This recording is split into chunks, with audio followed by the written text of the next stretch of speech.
자, 통일을 향한 국어의 길 설명 시작하도록 하겠습니다. 자, 먼저 여기 앞에 부분에 보면은 이렇게 정리해서 그 문제 해결 과정으로 글쓰기랑 해결하면 글을 쓰는 과정 이렇게 되어 있는데, 여기는 정리되어 있는 부분이고, 이렇게 이건 정리되어 있는 부분이고, 우리는 뒤에 내용을 차례로 하고 마지막에 정리할 때만 마지막 걸 읽어보도록 할게요. 자, 그러면은 여기부터 한번 들어가 보도록 하겠습니다.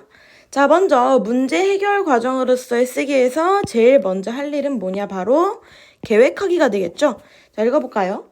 통일교육 주간을 맞이하여 학교 신문에 글을 싣게 된 하은이는 어떤 주제로 글을 써야 할지 고민이다. 자, 주제는 당연히 통일시대를 살아갈 우리가 주제가 되는 거고, 자, 읽어볼게요. 먼저 통일시대와 관련된 글감의 목록을 떠올려보고 북한 관련 프로그램과 통일 관련 기사를 찾아보았지. 그러다가 남북의 언어가 달라서 어려움을 겪었다는 내용의 가사를 보게 되었어. 자, 그러면은 계획하기 단계에서 우리가 할 수 있는 건 이로 미루어 짐작할 때 뭐가 있느냐? 글의 주제를 먼저 뭘로 할지 생각을 하고, 그리고 이 글을 씀으로써 우리가 이루고자 하는 게 뭔지 생각하고, 이 글을 읽을 사람도 당연히 고려해야 할 거고요. 이 독자들에게 어떤 매체로 글을 전달할지가 또 문제가 되겠지. 뭐 예전에야 뭐 글 쓰는 거 하나밖에 없었다지만 요새는 매체가 많이 늘었기 때문에 어떤 매체를 사용하느냐에 따라서 내가 어떤 글쓰기를 해야 하는지가 아마 달라지겠죠. 자, 그래서 내려와서 좀 볼게요. 아재에게 살이 쪘다 했는데 왜 화는 냅니까?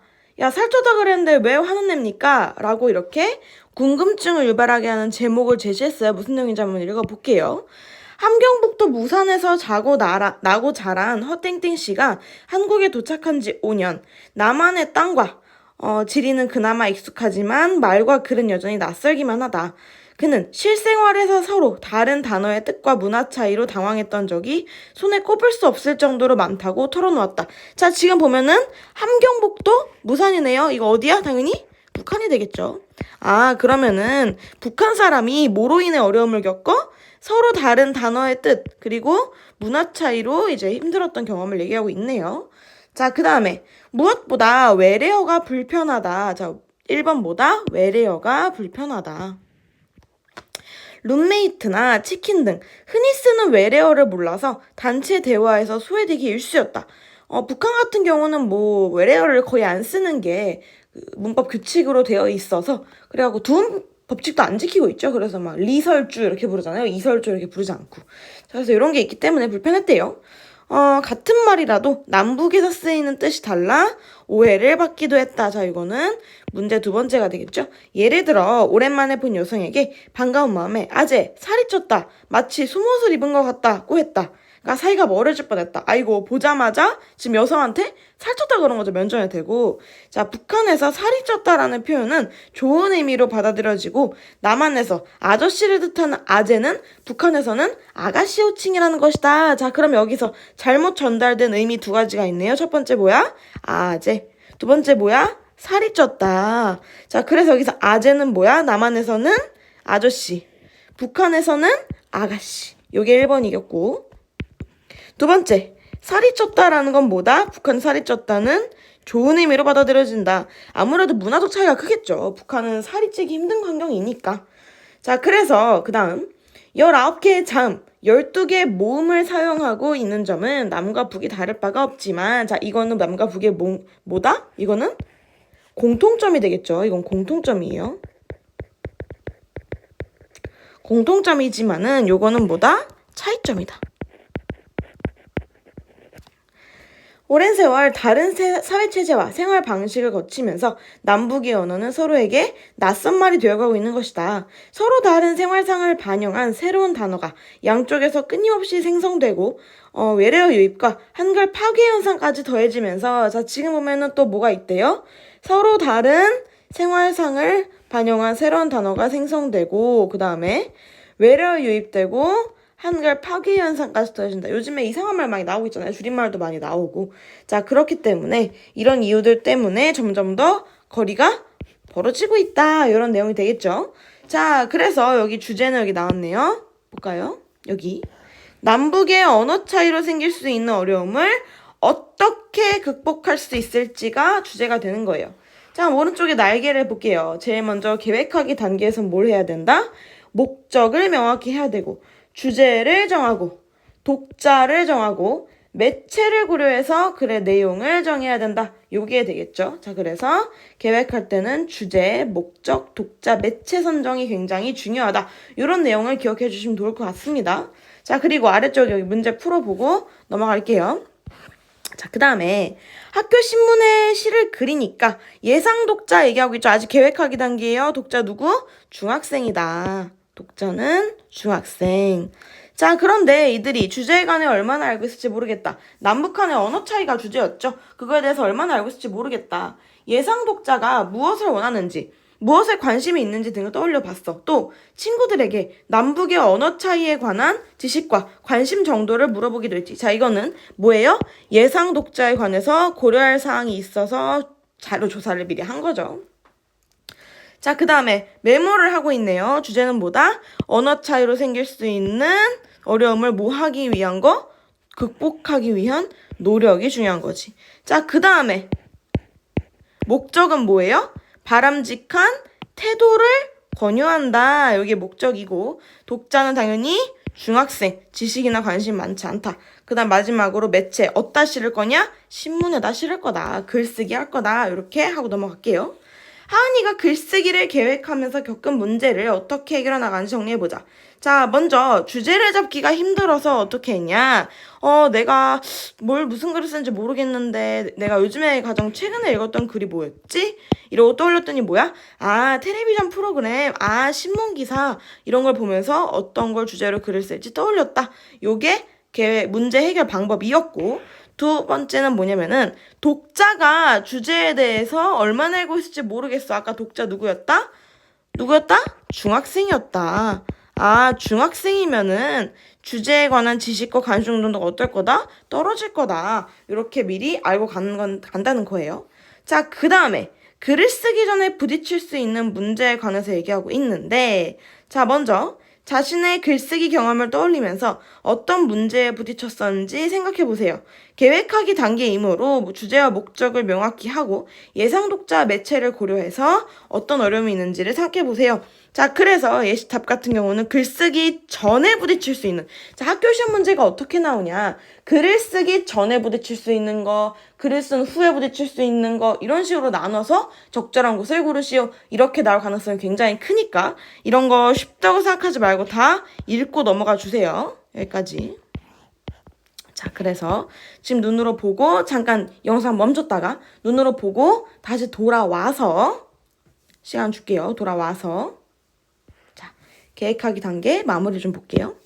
자, 하은이의 계획하기 단계를 보면은, 자, 먼저 글쓰기 상황은 어떤 상황? 어떤 주제를 가지고 글을 써야 되는 상황.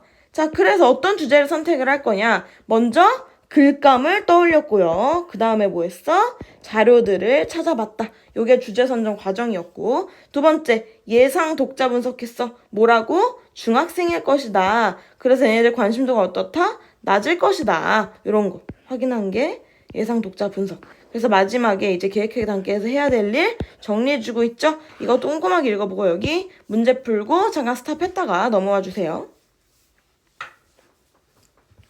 자, 그러면 이제 우린 뭐 할 거냐? 자료를 수집하고 선정하는 단계로 넘어가 볼게요. 노란색으로 체크했으니까 여기도 똑같이 노란색으로 가보겠습니다. 똑같이 노란색으로 가볼게요. 자, 두 번째, 자료를 수집하고 선정하는 거. 주제를 정한 다은이는 다양한 매체에서 자료를 수집하여 쓸 내용을 마련하고자 한다. 볼게요. 도대체 어떤 자료를 찾아야 되는 거야? 먼저 주제와 관련해서 알고 있는 내용과 알고 싶은 내용, 이미 알고 있는 거, 그리고 알고 싶은 거를 정리해봤어. 그리고 다양한 매체에서 자료를 찾았어. 인터넷, 텔레비전, 책 엄청 많죠? 자, 그래서 알고 있는 내용은 뭐야? 정리를 하면은 북한에서는 순우리말로 된 단어를 많이 한다. 막 얼음 보숭이, 아이스크림 이렇게 얘기하거든요. 그 다음에 북한의 주민은 이미 어려움을 겪고 있다. 이게 두 번째. 그 다음에 남북은 계속해서 언어 장벽이 높아지고 있다. 요게 알고 있는 세 가지고, 알고 싶은 건 뭐냐면은, 그래서 남북의 언어는 어떻게 다른데?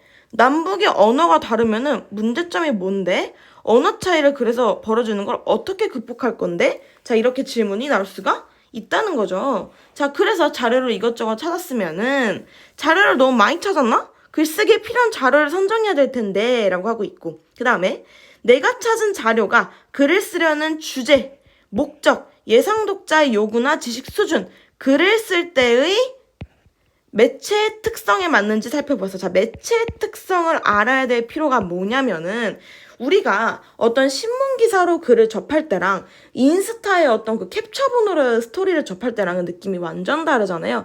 예를 들어 신문 같은 경우는 약간 조금 뭐 꼼꼼히 읽어야지, 주제를 파악해야지 이런 감정이 들면서 막 꼼꼼하게 읽는다면은 인스타 캡처본 같은 경우는 아 뭐야 야 한 줄 요약 좀 많이 들어봤죠? 아 한 줄 요약 좀, 두 줄 요약 좀 이런 식으로 좀 중요한 거 위주로 나열을 해야 되니까 매체에 따라서 당연히 글이 달라질 수밖에 없다 이렇게 생각을 하면 될 것 같아요. 자, 그럼 내려와서 수집한 자료를 보자면은 자, 먼저 설문조사를 갖고 왔네요. 어떤 자료를 갖고 왔는지도 굉장히 중요해요. 첫 번째 갖고 온 거는 설문조사 자료래요. 첫 번째, 남북의 언어의식. 일반인의 75.8%는 북한말을 방언이라고 생각한다. 그러니까 북한말을 들어도 이게 북한말을 생각 안 하고 이거 어디 사투리인가? 라고 생각을 하게 된대요. 자, 그 다음에 질문. 남북의 언어 차이를 줄이기 위해서 가장 먼저 고려해야 할 사항은 무엇이라고 생각하십니까? 자, 우리가 통일을 위해서는 언어를 이제 합쳐야 될 텐데 오해를 사지 않기 위해서는 그러면은 제일 먼저 고려해야 될 사항은 뭐니? 라고 의문을 던진 거죠. 자, 그럼 여기까지 하고 일단은 여기 오른쪽에 먼저 자료 수집 선정해 볼게요. 당연히 주제와 목적을 먼저 고려해서 세부 내용을 마련해야겠죠. 주제가 명확해야 그거에 대한 근거를 찾을 수 있으니까요. 그리고 그 근거를 위한 자료 수집이니까. 자, 그 다음에 수집한 자료 모두를 글에 쓰지 않아도, 그러니까 각 연습해온 걸 전부 다 쓸 필요는 없어. 그 중에 정말 필요한 거나 도움이 될 만한 것만 쏙쏙 골라다 쓰면 되죠. 자, 그렇지 않아도 되며 다른 글쓰기 단계에서도 내용 선정이 가능함. 자, 자료 선정 기준은 글의 주제나 목적에 맞는가. 자, 여기 또 그냥 쉬워 보이지만 보고 넘어가야 되는 게 단계 하나 주고 그 단계 해야 될 일로 맞는 것을 고르시오. 심지어 단계 이름 주지도 않아. 기억, 니은 이렇게 비워놓고 거기가 해야 될 일로 적절하지 않은 것을 고르시오. 적절한 것을 고르시오. 이런 식으로 나오기 때문에 여기 있는 요 라인업을 다 외워줘야 돼요. 자, 먼저 주제나 목적에 맞는가? 당연히 알아야겠죠. 그 다음에 요구나 관심, 지식 수준에 적합한가? 그러니까 얘들이 알아는 듣나? 그 다음에 세 번째, 매체 특성은 적합한가? 인스타인데 너무 줄글 남발하고 있진 않은가? 자, 그 다음에 내용이 객관적이고 오류가 없는가? 그 감정적으로 호소하지 않고 이성에 기반, 팩트에 기반하고 있는가? 마지막으로는 그래서 이게 믿을만한가? 공신력이 있는가? 라고 물어봐요. 공신력이 있는가? 이 공신력이라는 거는 믿을만한 정도를 우리가 공신력이라고 생각하면 될 것 같은데 뭐 신문기사나 통계자료나 이런 것들을 보통 공신력 있는 자료라고 생각을 하면 될 것 같아요. 자, 그 다음에 아래 문제 풀고 넘어와 주세요.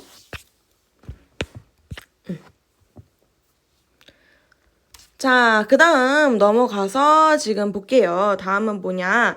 설문조사 자료를 지금 여기서 갖고 왔던 바로 그건데, 자, 보면은, 자, 발음이나 억양, 단어 사용이나 표현, 맞춤법 등의 표기법, 이런 것들이, 자, 지금 다르다고 느끼고 있다는 거죠. 여기 보면은 남북의 언어의식과 관련된 설문조사니까, 아, 남한과 북한이 발음이나 억양이 얼마나 비슷하니? 요 정도만 비슷해. 반도 안 되네. 단어 사용 표현 비슷해? 이것밖에 안 돼. 이것도? 세상에. 많이 차이가 나죠. 자, 그래서 여기서 쓰려는 이 자료의 핵심 내용은 뭐다? 차이가 뭐가 어떻게 되겠다? 이미 차이가 많이 벌어져 있다. 이미 많이 벌어져 있다. 이렇게 생각하면 될 것 같아요. 자, 그 다음에 건 뭐냐? 자료는 용어도 어렵고 그래 주제와도 안 맞으니 제외해야겠어. 자, 이거는 제외할 지금 자료를 보여준 거예요.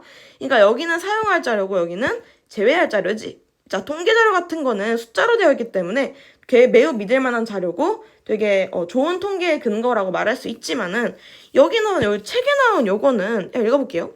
유물론적 언어관 벌써부터 어려워. 자, 읽어볼게요. 유물론적 언어관이 뭔지. 만물의 근원을 물질로 보고 모든 정신 현상도 물질 작용이나 그 선물이라고 주장하는 이론의 바탕을 둔 것 또는 그런 것. 솔직히 말하면은 유물론을 쉽게 말하면 좀 돈무새야, 돈무새. 물질무새야, 물질무새. 야, 말로 맨날 백날하는 것보다 실물이 중요해. 약간 이게 이런 느낌이거든요. 자, 그런 언어관을 바탕으로 하여 성립된 북한의 언어 정책은 조선어 철자법을 중심으로 한 독자적인 어문규범을 제정하고 문화화 사업을 전개하였다. 자, 우리는 지금 조선어 철자법을 뭔지도 모르고요, 지금 이거. 유문적 언어관도 사실 몰랐고, 독자적 어문규법이 어떤지도 모르고, 문제는 문화사업이 뭔지도 잘 몰라. 문화사업 써있긴 하네요. 북한의 언어정비 사업, 문화어는 남한의 표준어에 대응하는 기념일.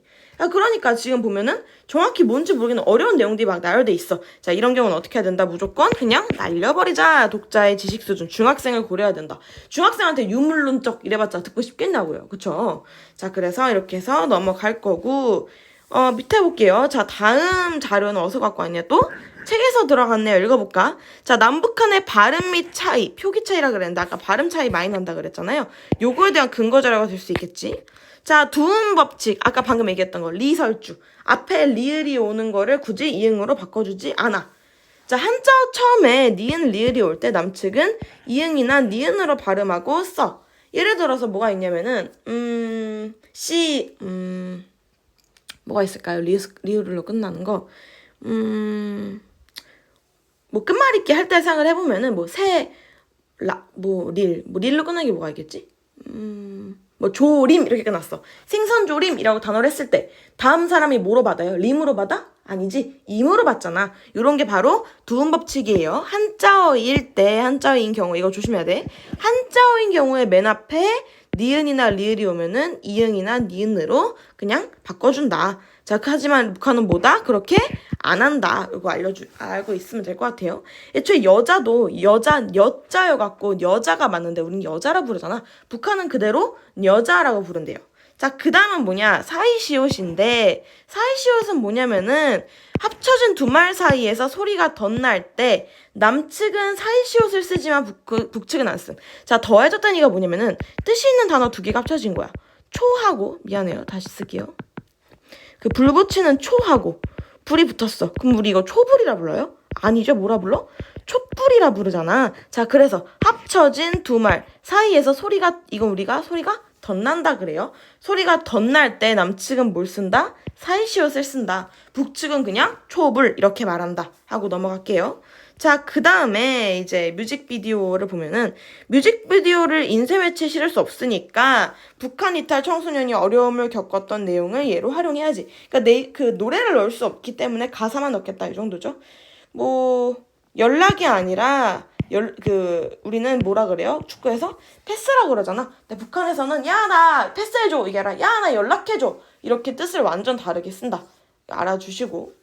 자, 그 다음에 내려와서 책 누리집을 또 예시로 들었네요. 여태까지 나온 것 중엔 아까 그 유물론적 그것만 좀 빠졌지. 자, 생활 용어나 오해하기 쉬운 표현들. 남쪽에선 노크, 북한에선 손기척. 화장실에서는 북에서는 위생실. 남에서는 냉장고, 북에서는 냉동기 아니에요. 냉동기. 남에서는 가르치다, 북에서는 배워주다. 남에서는 소품, 북에서는 들놀이, 원족. 남에서는 볼펜, 북에서는 원주필. 자, 이거는 알면은 됩니다. 다 외워야 돼요. 남북한의 이 단어 다른 거는 아마 학교에서 프린트도 추가적으로 배부가 될 텐데 그것도 알아야 되고 그냥 기본적으로 요 교과서 나온 거는 무조건 외우고 간다라고 생각을 해주면 좋을 것 같아요. 자, 그래서 여기도 어떤 자료들이 있는지 확인 한번 쭉 해보고 꼼꼼하게 읽고 문제 풀고 넘어와 주세요. 기다릴게요. 자, 스탑하고 듣고 와주세요. 정리하고 와주셔야 돼요. 자, 그러면은 다음 거 가보자. 계속 나왔죠? 자, 북한에서는 딱친구, 남한에서는 단짝, 남에서는 거짓말, 북에서는 거짓말, 아니면 또는 꽝포. 남에서는 빼기, 목에서는 덜기, 남에서는 교집합, 북에서는 사귐. 자, 이런 식으로 서로 다른 뜻으로 쓰이는 게 굉장히 많다. 우리나라 그 단어, 자음과 모음은 똑같이 사용하지만 같은 단어여도 뜻이 이렇게 다르다. 두음 법칙도 적용 안 하고 좀 사이시옷도 안 쓰고 이런 식으로 많이 다르다라는 거 기억해 주세요. 자, 그 다음에 형태나 발음이 같은 단어라도 의미가 다른 사례가 존재한다. 예를 들면 수갑, 질, 소행이란 단어의 의미는 남한과 북한이 다르다. 남한에서는 수갑이 죄인의 손에 끼우는 고리를 뜻하지만 수갑 차고 뭐 감방 들어간다 이러니까 북한에서는 수갑이 뭐다? 장갑이랑 똑같대요. 남한에서는 지리, 직업이나 직책에 비하하는 짓, 예를 들어 뭐 쇠질한다. 들어봤죠? 해창되면 쇠질한다. 뭐 무슨 질한다. 이건 다 그 직업에 대한 비하 발언인데 그런데 북한에서는 비하하는 게 없는 그냥 원래 그냥 지칭하는 뜻으로 쓰인대요. 자, 그 다음에 소행 역시 남한에서 이게 누구 소행이야? 라고 하면은 꾸짖는 표현인데 북한에서는 소행이 뭐로 쓰인다? 긍정적인 의미로도 쓰인다. 라는 거 기억해주세요. 자, 여기 있는 건 다 외워주셔야 됩니다. 여기 위에 단어만 띠꽁 외우지 말고 유래나 어떤 추가적으로 나온 정보도 좀 봐주세요. 자, 그 다음에 신문 기사에서 갖고 온 건 좀 볼게요. 쳐넣어, 받아쳐. 남북한 선수들은 지금 언어 통일 중. 받아치기, 쳐넣기, 판때기. 자, 순우리말로 쓰인 이 용어들은 북한 탁구에서 쓰는 말이다. 주로 영어 단어를 사용하는 남한에서는 이 용어들이 리시브, 서브, 라켓이라고 부른다. 선생님도 이게 훨씬 이제 익숙하네요. 탁구 대회에서 함께 호흡을 맞춘 남북 선수들은 이질적인 언어를 통일하는 부분부터 익숙해지려고 하고 있다. 자, 그래서 극복하려 하지 않았을 때 벌어질 수 있는 문제점을 지금 단적으로 보여준 거죠. 자, 그 다음 마지막으로는 신문 알림이래. 남북이 자주 만나고 교류하게 됐을 때 남북의 예절이 달라서 생기는 문제를 생각해 봐야 된다. 남북의 의미 차이보다 화법 용법 차이가 훨씬 크기 때문이다. 그러니까 괜찮은데 이거를 약간 좀 괜찮은 말이지만 뭐 말투를 이상하게 한다거나 뭐 이런 식이 될 수 있겠죠. 화법이라는 게 비꼬거나. 남한 사람들이 흔히 사용하는 우회적인 것도 혼란 줄 수 있다. 완곡한 거절로 정말 도와드리고 싶은데 제가 요즘 많이 바빠서 라고 하면은 북한은 이런 말을 들으면 그래서 도와주겠다는 거야 말겠다는 거야 이런 식으로 생각을 한대요. 반대로 남한 사람 듣기에는 무례한 말투도 있대. 책 좀 빌려주쇼. 창호 좀 열어. 이런 식으로 같은 말을 들으면 남한 사람은 이거를 명령으로 받아들여서 기분 나쁘다. 이런 얘기가 되는 거죠. 자, 그래서 북한 사람이랑 남한 사람이랑 되게 말하는 게 다르다. 이것만 기억해 주시면 될 것 같고 여기 있는 거 꼼꼼하게 읽어보고 문제 풀고 영상은 여기까지 마무리를 하겠습니다.